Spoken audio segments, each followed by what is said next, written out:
So let's see how choosing actions and adjustments should connect with your goals. For instance, if you identified a need to increase the size of your fan base in order to generate more membership over time, your strategy will be different from creators who need to convert more fans to members.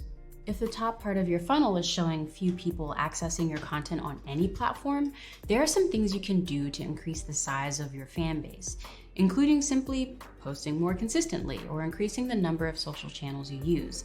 I know that's easier said than done, but hey, at least now you know.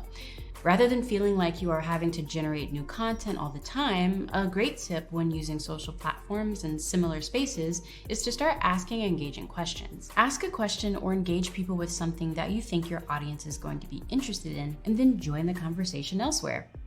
So if there's another community that's dedicated to your niche interest, speak up and get to know people in an authentic way.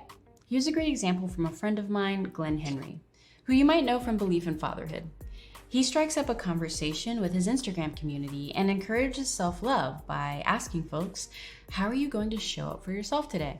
You can join interest groups or Reddit forums. Try to find places where you can engage authentically and from there, gain viewership. It's about connecting with people that consume and create similar content to yours so you can expand your network. No matter what medium you create in, collaborating with other creators is also one of the best ways to grow your audience. I actually have a lot of experience with this. If you've watched any of my work, then you know I collaborate with friend and fellow creative Evelyn from the internets a lot. In fact, we co-write and co-star a web series together called This Could Have Been an Email. Do you know how I covered her writing fee? Patreon. I made a video on my channel talking about our goals for the show and explicitly asked for people to join. I also created a Patreon exclusive video series where we would hop on live and discuss shows we were both watching, allowing patrons to join in the comments or watch the replays. It was called The Not So Secret Livestream with Halisa and Evelyn.